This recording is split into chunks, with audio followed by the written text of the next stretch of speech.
Hello investors, and welcome to yet another 180 Markets Weekly Wrap. Well friends, we are at a very interesting juncture in the market. That's right, we are certainly seeing signs of the market rolling over, and specifically we are starting to see again weaker economic data and interest rates moving higher. That's right. And why I say it's an interesting juncture is because it's not all bad. The markets are still up 7, 8, 9%, the equity indices, I should say, for the year, which is certainly very respectable. But what to do from here? Because it's always about going forward and the future. And the answer is we really need to watch, especially over the next few weeks, because all the reserve banks all over the world are going to really determine, are they going to go for big increases or small, more incremental interest rates increases as well? And we just don't know at this point in time. But what does it mean?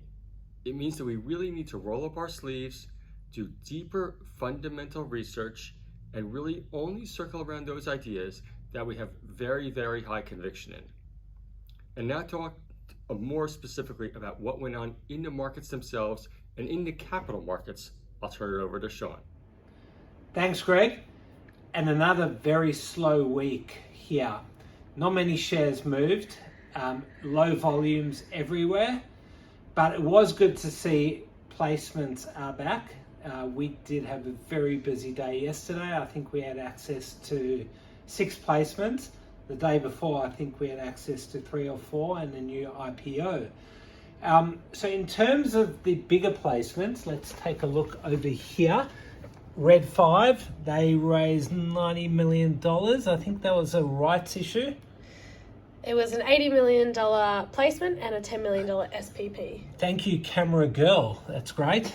So they raised money at 13.5 and are struggling to hold that price. Another big raise this week was Silex, SLX. Let's take a look here. So they raised money at 4.05. They're still in the trading halt. And that was another big raise led by Canaccord. So yeah, we had a lot of interest over there. I don't think we've had our allocations yet, so fingers crossed. A smaller raise, CNJ Conoco.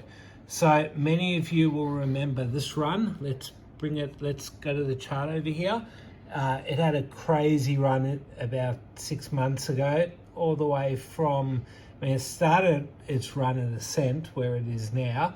And I remember it hit 7 cents here, and I think they did raise money a few times on the way down. But this week they raised 500,000 at 1 cent, so not a big discount, but there were some options included there.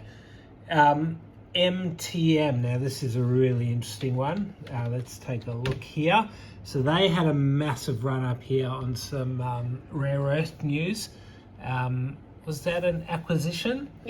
Yep, thank you. It was an acquisition, and they went all the way from about 7 cents to 10.5, and straight after that hit the button for a capital raise. Now, the capital raise is being done at 10 cents, which is a great result for the company. And there's an option there listed. True, there is an option that's listed, and that's at the same price as the previous rights issue.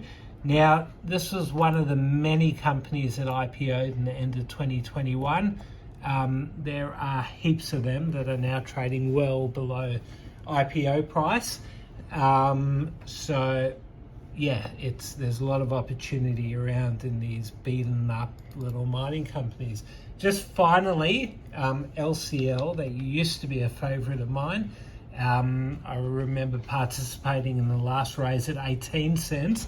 They are now doing a rights issue at 3 cents, and I think there is an option there. It's not fully underwritten, but Euros is going to help them. So, yeah, good luck to them.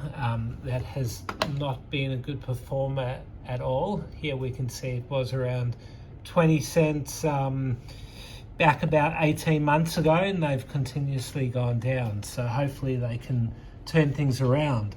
All right, movers this week. Let's start off with Blue Glass. I know that's the Camera Girl's favourite stock. One of, okay. So that let's look at the chart there. So this has gone on a massive run from 2.5 cents. It did hit 8 cents during the week. Tell us a bit about Blue Glass, Ariella. So they make lasers. Really? Yeah. Cool. And they got the reason why they went on a run this week is because they got a sales contract after being in a conference in San Francisco. Okay, so we go from the camera girl's favourite stock to my favourite stock, which is Sayona.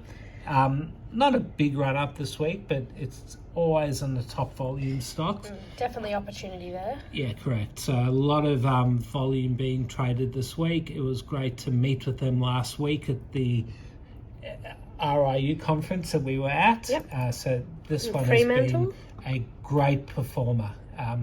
All the way down from 4. It was actually, if we look even further back, the shares come up from, I reckon, even below a cent back in the start of 2021, and it's probably been one of the best lithium stocks out there. Finally, let's just look at ASO, Aston Minerals. This is one of Tolga Kamova's stocks. So they announced a 1 billion ton maiden resource. Their nickel cobalt project did pretty well this week. Just down TMZ, they did a 0.2% rights issue. So another very bad performer here. This one, I remember when they were 8 cents not long ago. They've come all the way back down to raise money at 0.2.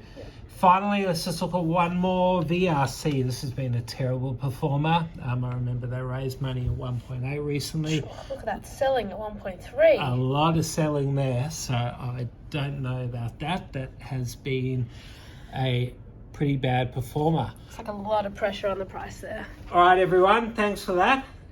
We will speak next week. Bye. Thanks for watching another 180 Markets Weekly Wrap. If you want access to thousands of capital raises, sign up at 180markets.com.au and you'll get access to our very next capital raise. Thanks for watching.